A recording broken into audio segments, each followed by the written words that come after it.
በመጀመሪያ ደረጃ ክቡር ጠቅላይ ሚኒስትር ይሄን እድል ስለሰጠን በጣም ነው የማመሰግነው። ይሄ ባሌን አውቀዋለሁ። ባሌን ግን የማውቀው ላዩን ነው። ብዙ ጊዜ ተመላልሼበታለሁ። ላለፉት 30 ዓመታት አውቀዋለሁ። ግን የማውቀው ላዩን ነው። አሁን ያለውን ሀብት በዚህ ደረጃ የመረዳት እድል አልነበረኝም። አንዳንዱን በወሬ እንደዚህ ያለ የሚል እንሰማለን። አንዳንዱን አሁን ግን ያለው ነገር ለባሌ ብቻ ሳይሆን ለኢትዮጵያም ለአፍሪካም የሚበቃ ሁሉም ነገር ያለበት ትልቅ ሀገር ነው ብዬ ወስዳለሁ። እንደተባለው ይሄን አይነት ሀብት ይዘን 3 ነገሮች አሉ እኔ በጣም የሚቆጨኝ። አንደኛ የድህነት ጫፍ ያለበት ነው። መሰረተ ልማት የለም። ለህብረተሰብ መሰረታዊ የሚባሉ የሚያስፈልጉ ነገሮች አልተሰሩም። ሀብት ላይ ተቀምጦ የድህነት ጥግ የሚኖር ማህበረሰብ መሆኑ አንዱ እጅግ በጣም የሚቆጭ ነው። ሁለተኛው የሚቆጨው በቅርብ ሳውዲ ሄጄ ነበር። አመት አልሞላኝም። ብዙ ወጣት ኢትዮጵያኖች ከሚሰደዱባት ዞኖች አንዱ ባሌ ነው። ተሰደው ሄደው ገሚሱ ባህር ላይ ይቀራል። ህገወጥ በሆነ መንገድ ነው የሚሄደው። ገሚሱ ደግሞ እዛ የሰው ቤት ያጥባል እና ግመል ይጠብቃል። ይሄን የመሰለ ሀብት ትቶ በባህር እየሰጠመ ሰው ቤት እያገለገለ አስቸጋሪ በሆነ መንገድ ህይወቱን ያሳልፋል። ይሄ ግን እነዛንም አምጥቶ እዚህ ማስተዳደር የሚችል ሀብት ነው ያለው። ሶስተኛው ይሄን እያለን ይሄን ወደ ጎን ትተን እኛ በመጨቃጨቅና በመዋጋት ነው ጊዜያችንን የምናሳልፈው። እነዚህ በጣም የሚቆጩኝ ነገሮች ናቸው። ትላንትናም እየተንቀሳቀስን ስናይ ዝም ብለን እየተነጋገርንበት የነበረ ጉዳይ ነው። ይሄ አሁን የደረሰው ነገር ጅምር ነው ብዬ አምናለሁ። ገና ጅምር ነው። ብዙ ነገር ይኖራል።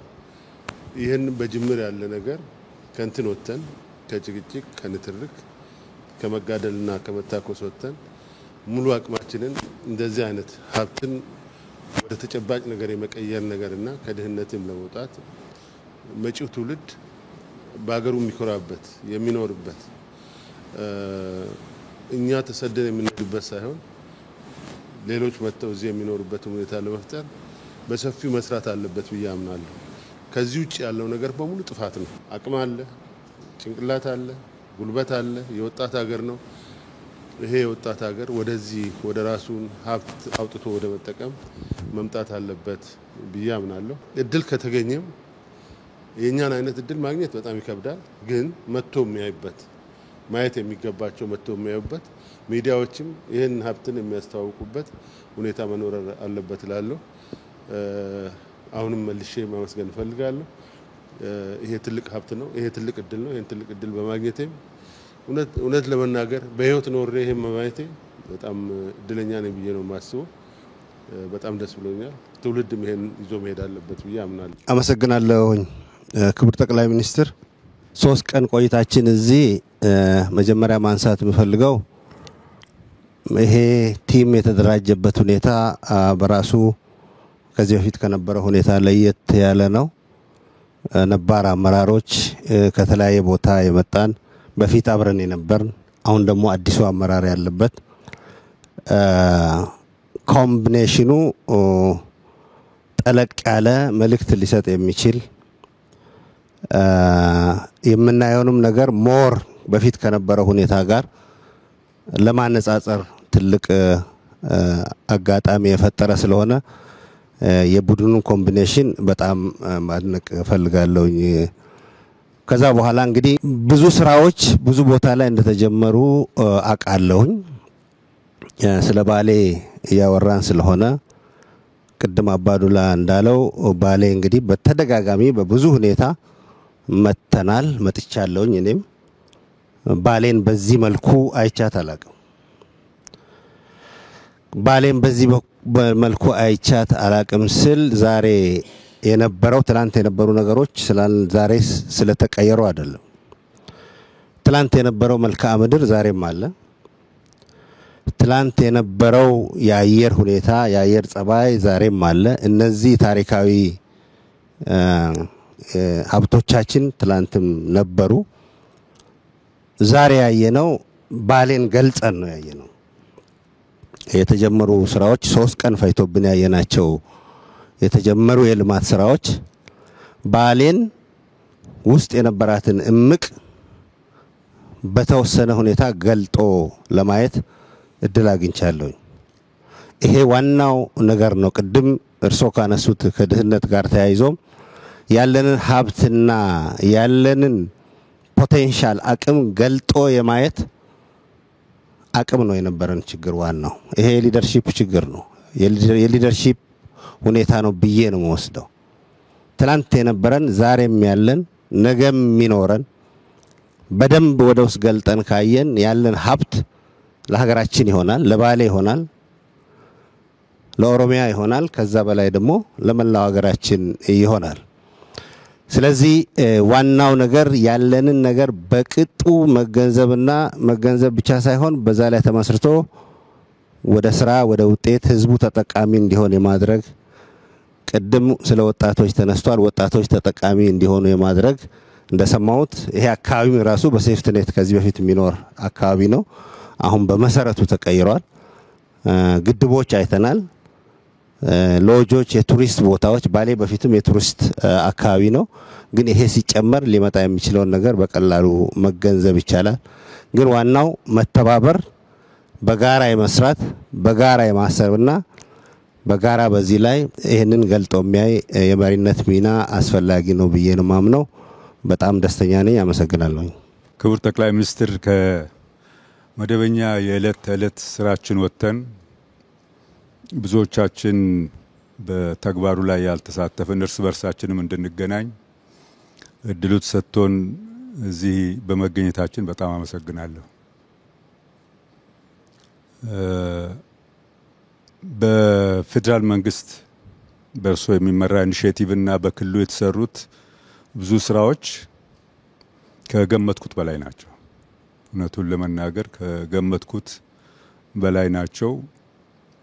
በልጅነት እኔ ባሌ ጠቅላይ ግዛት ይባል ከነበረበት ዘመን ነው ማውቀው እና በኢትዮጵያ ውስጥ መረጃዎች ወስጄ ሳሰላ አሁን ባሌ ሁለቱ ባሌዎች አንድ ላይ የአጠቃላይ ኢትዮጵያ 3.9% ነው በቆዳ ስፋቱ። ይህንን የሚያክል የአገሪቱ ክፍል እኔ በማውቀው ዘመን መሃል ካለ ልማት ተነጥሎ ምንም አይነት ይሄ ነው ተብሎ ሊጠቀስ የሚችል የልማት እንቅስቃሴ ያልነበረበትን ዘመን ሳስብ በእውነቱ ለአገሬ አዝናለሁ። ከዚህ ሊገኝ ይችል የነበረ ሀብት ብቻ ሳይሆን ይሄም በማልማት ይገኝ የነበረ ልምድና ወደ ሌላ ሊሻገር የነበረው ሁሉ ነው የጠፋብን የነበረውና አሁን በሶስቱ ቀን አካባቢውን ሳይ ግብርናን በተመለከተ የተሰሩ የተወሰኑ መንገዶች ሲታዩ ሙሉ በሙሉ ዋጋቸውን ሊመልስ በሚችል መንገድ የሚያገለግሉ ናቸው። ከፕሬዝዳንት ሽመልስ ጠይቄ ነበርና ምን ያህል መሬት ለመሆኑ እዚህ በሰብል ለማልማት ታርሷል ብዬ ስል በሁለቱ ባሌዎች ወደ 1 ሚሊዮን ሄክታር መሬት ታርሷል ሲባል ይህንን በ20 በመቶ ብቻ አማካይ ምርታማነት 20 ሚሊዮን ኩንታል በላይ ሊወጣበትና ለመላው አገሪቱ ሊሰርፍ የሚችል ነገር ያለበት ኤሪያ ነው የተዘነጋ የነበረው ማለት ነው። በተፈጥሮ ሀብትና በዚህ አይነት ደግሞ ለታሪክ የሚሆኑ ነገሮች ሲታዩ እኔ እዚህ አሁን ውስጡ ያለነውን ዋሻ አይነት ለታሪክ እይታ የሚሆን ሌላ ተቀራራቢ ነገርና አገር አለ ፈልጉና እዩ ቢባል የሚገኝ አይመስለኝም። ይህን የሚሰማ ሰው ወደፊትም መጥቶ የሚያይ ሊያመዛዝን የሚችለው ነውና ይህም ራሱ ተደብቆ የኖረ መሆኑ ሲታይ በጣም በብዙ የሚቆጭ ነው። ይሄ ብቻ ሳይሆን ደኑም የመሬት አቀማመጡም ሌሎች የዱር እንስሳትን ብንመለከት በዚህ ሁለቱ ዞኖች ከ360,000 ሄክታር መሬት በላይ ለዱር አራዊት መመደብ መቻል ከፍተኛ ደግነት ነው ለአገር ከፍተኛ ደግነት ነው ለአካባቢው ብቻ ሳይሆን ለቀረው ዓለምና ህዝብ የሚሆን ነገር ያለበት ቦታ ስለሆነ የተሰራውን የተወሰነ ነገር ሳይ ይሄ ዞንና ይሄ አካባቢ የተደረገለት ነገር ምን ያህል ነው ካለው አለኝታና መጠን ጋር በየሳስብ ገና ብዙ የሚቀር ነው ያየነው የመሬት ከፍታ ደን የተለያዩ ለታሪክ የሚሆኑ አካባቢዎች ሲታይ ገና ነው ግን ይሄንን ለማየት የሚችል እይታ እና ለመፈጸም የሚችል አቅም መፈጠሩን ሳይ ግን በእጅጉ ኮራለሁ እኔ በጣም ደስ ብሎኛል እድሉም በመገኘቱ ቅድም ጀነራል ጻድቃን እንዳለው እኛ ከዚህ ቀደም አብረን ልንውል የማንችል ሰዎች የተሰባሰብንበት በአንድ ቦታ ለ3 ቀን ያህል ሐሳብ የተቀያየርንበት መሆኑን በጣም አስደስቶኛል በድጋሚ አመሰግናለሁ ክቡር ጠቅላይ ሚኒስትር በጣም አመሰግናለሁ እኔም ይሄን እድል በማግኘቴ ትልቁ እድል የተለያዩ ሰዎች በተለያየ ጄኔሬሽን ያለን ሰዎች አንድ ላይ መምጣት እና ከርሶም ጋራ በግንባር ተያይተን የመነጋገር ነገር ነው ትልቅ እድል ነው ይሄ ስለ ባሌ ብዙ ብለውታል እንደርሶ ያ ተራራ ላይ ወጥቶ መላቪውን አይቶ አንደርስታንድ የማድረግ እጥረት ቢኖርም ይሄንን አካባቢ በጣም አውቀዋለሁ ይሄ የሙዳ አካባቢ ነው ከድሬ ሼከና ሁሴን ጋራ የሚገናኝ ነው ታሪኩንም አውቀዋለሁ የዚህ ዋሻ ጂኦሎጂካል አፈጣጠርም ጭምር በጥናትም አውቀዋለሁ እዚህ ሶፉመር መንደር የምትባል ነበረች ገበያ በሳምንት የምትቀመጥ ለዛ አካባቢ ውሃ ለማጥናት በ1978 ጁኒየር ጂኦሎጂስት ሆኜ የመጣሁበት ጊዜ አስታውሳለሁ እና ይሄ በጣም ድንቅ የሆነ አካባቢ ከአግሮ ኢኮሎጂውም ከሂስትሪም እንደዚሁም ደግሞ ከቱሪዝም ፖቴንሻል አንፃር ቅድም እንደተባለው የማዕድን ሀብታችን ጭምር በዚህ ዙሪያ ከሳነቴ ተራራ ጀምሮ እስከታች በደቡብ ምዕራብ እስከ ገናሌ ወንዝ በዚህ በኩል ደግሞ እስከ ድሬ ሼክ ሁሴን ወደ ሐረርጌ የሚዋሰነው ኤሪያ በሙሉ የዋቤ ወንዝ ተከትሎ የማዕድን ፖቴንሻሎች አሉ ነገር ግን ይህ ነው የሚባል ለምሳሌ እንደ ትግራይ እንደ ወለጋ እንደ ሻኪሶ ኤሪያ በማዕድን ሀብታችን የተሻለ ጥናት እንደተሰራው እዚህ አካባቢ አልተሰራ ስለዚህ ይሄ ኢንተርቬንሽን በርሶ መሪነት የመጣው የባለሙያውንም የአመራሩንም የሀገሪቱንም ህዝብ አይን የሚገልጽ ነው ይሄ ትልቅ ነገር ነው ፖቴንሻሉ ኢሜንስ ነው በጣም ግዙፍ ነው የማደግ እድላችን በእጃችን ነው ያለው ስለ ትራንስፎርሜሽን ማውራት ከጀመርን ፕሮባብሊ 20 አመት ይሆናል ነገር ግን ተጨባጭ ነገር መስራት አቅቶን ተጠላልፈን ቁጭ ብለናል ስልጣንን ማዕከል በማድረግ ቁጭ ብለናል ነገር ግን ልማት እናምጣ ከተባለ የልማት እድሉ አለ የምንማረው ከብዙ ሀገሮች ከቻይናን ሳውዝ ኢስት ኤዥያን ጭምር ከብዙ ሀገሮች የመማር እድሉ አለ ቴክኖሎጂ እየገባ ነው በርሶ መሪነት ይህ የዲጂታላይዜሽን ዘመን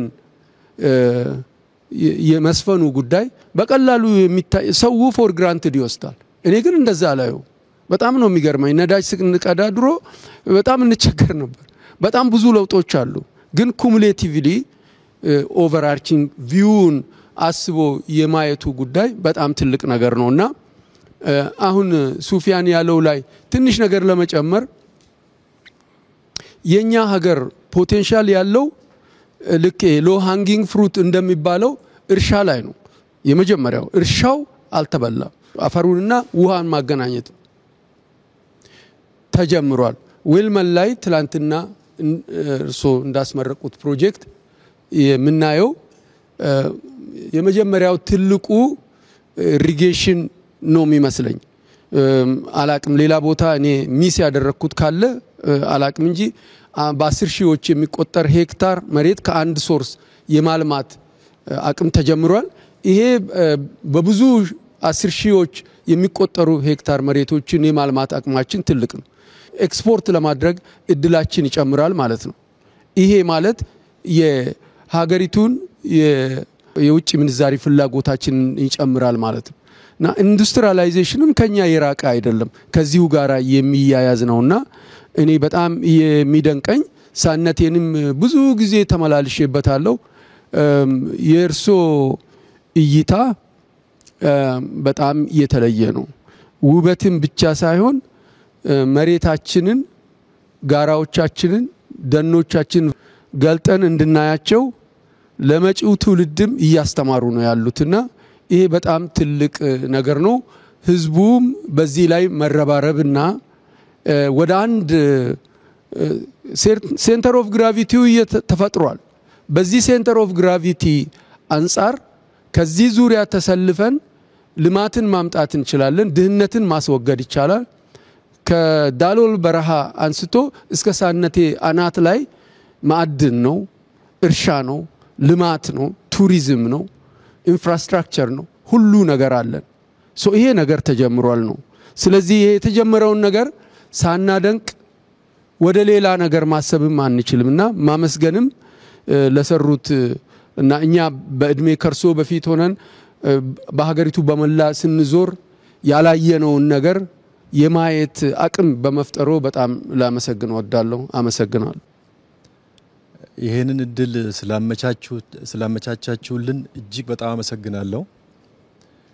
አንዳንዶቹ ጓደኞቼ እንደተናገሩት እኔም ባሌ የመጣሁት ለመጀመሪያ ጊዜ አይደለም። በተለያዩ ጊዜያቶች መጥቻለሁ። ሶፍ ዑመርንም አይቼ አውቃለሁ፣ ሌሎችንም አይቼ አውቃለሁ። ግን በዚህ ስፋትና በዚህ ደረጃ አልተረዳሁም፣ አላየሁም። እውነት ለመናገር ከልቤ ነው። በዚህ ደረጃ ስፋት ያለው በዚህ ደረጃ ትልቅ ሀብት አለ ብዬ ወስጄ አላውቅም። አንዱ ያየሁት ይሄን ነው። ይሄ ማለት በኢትዮጵያ ደረጃ ትልቅ ሀብት እንዳለ፣ ይህ ሀብት ሁሉ ትልቁ ሀብት አፈርና ውሃ ነው። በኢትዮጵያ ውስጥ ትልቅ ሀብት እንዳለ የሚያሳይ ነው፣ ማሳያ ነው ይሄ። ግን ይሄ ሁሉ ሀብት እያለ እግዚአብሔር እነዚህን ሁሉ መርቆ ሰጥቶ ለዘመናት ለማኝ ሆነናል፣ ድሃ ሆነናል። ድሃ ክብር የለውም።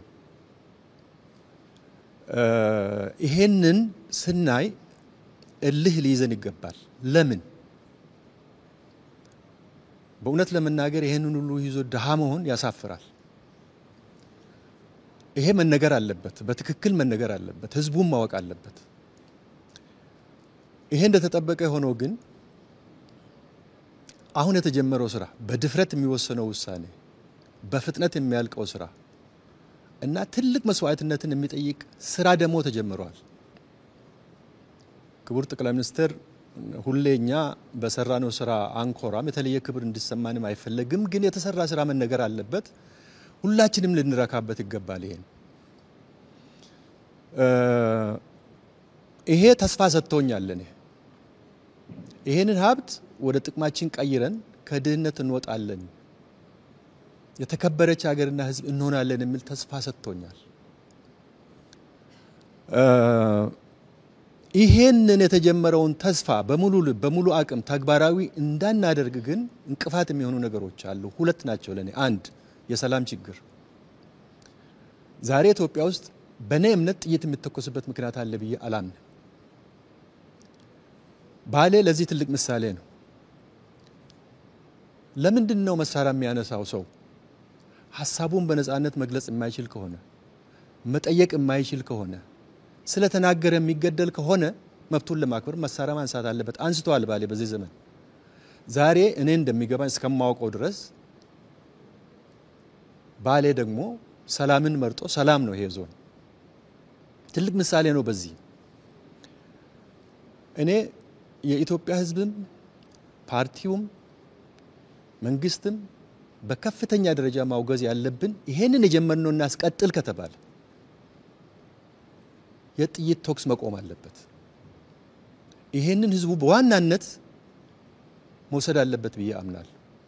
እሱ ከሆነች ሀገር ተስፋ አላት፣ ታሪካችን ይቀየራል። ስለዚህ አንዱ በዚህ አጋጣሚ መናገር የምፈልገው ይሄንን ነው። በሁለተኛ ደረጃ የሚሰሩ ስራዎች ተጠናክሮ እንዳይቀጥሉ ከግራና ከቀኝ የሚመጡ አሉታዊ አስተሳሰብ፣ አሉታዊ ወሬዎች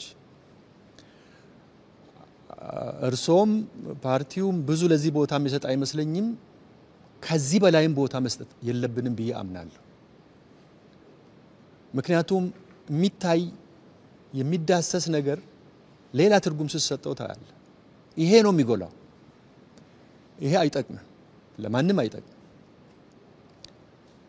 መጨረሻ ላይ ማንሳት እንፈልገው ብዙ ጊዜ አንዳንድ ነገሮች ይጀመሩና እርካታ ይመጣል። ገና ነው ጅምሩ ተስፋ አለው ብለን ስንል እርካታ ግን መኖር የለበትም፣ እንቅፋት ነው የሚሆነው። ገና ብዙ ነገር አለ፣ ገና ብዙ ፈተና አለ፣ ገና ብዙ መንገድ አለ።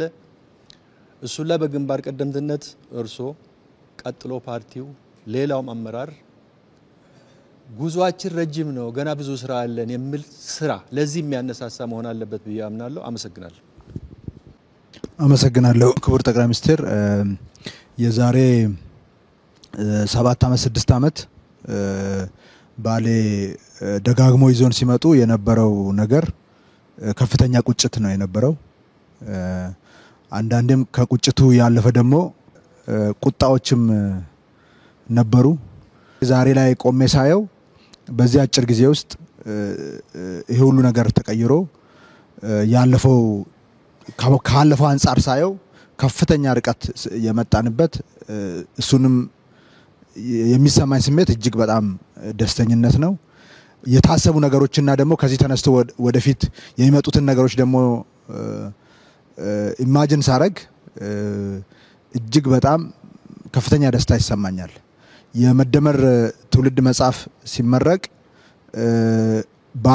ሶፍ ዑመርን እንደ ዲቨሎፕመንት ሴንተር ተወስዶ እዛ እንዲጀመር ክቡር ጠቅላይ ሚኒስትር መመሪያ ከሰጡበት ጊዜ ጀምሮ ከፍተኛ ስራ የተሰራበት ያ የነበረው ቁጭትን የሚያርም የመደመር ትውልዱ ደግሞ አዲስ መንገድ የሚከፍትበት ህዝቡም ከነበረበት ድህነት ኋላ ቀርነት ከሴፍቲኔት የሚላቀቅበት ኢንቲግሬትድ የሆኑ ቅድም እንደተገለጸው በግብርናም በማዕድን በቱሪዝም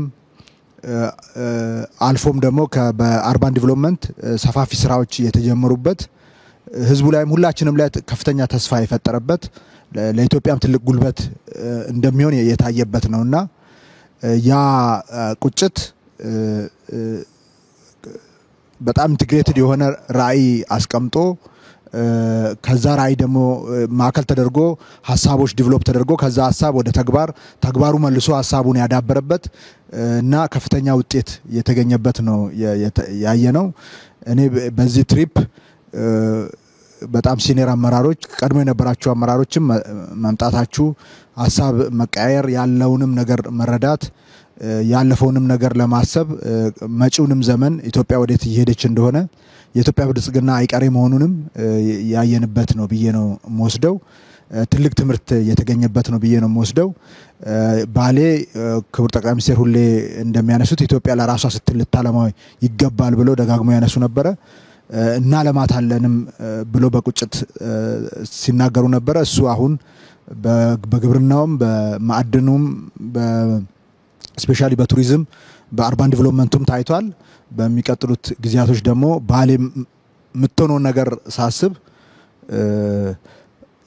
መኖር ጓጓለሁ ማለት ነው። አሁን ከሆነው በላይ ትልቅ ነገር ሊሆን እየመጣ እንደሆነ ህዝቡም ወደ ላቀ ደረጃ እንደሚሸጋገር ለኢትዮጵያም ደግሞ ትልቅ ጉልበት የሚሆን አካባቢ እንደሚሆን በግልጽ የሚታይበት ነው።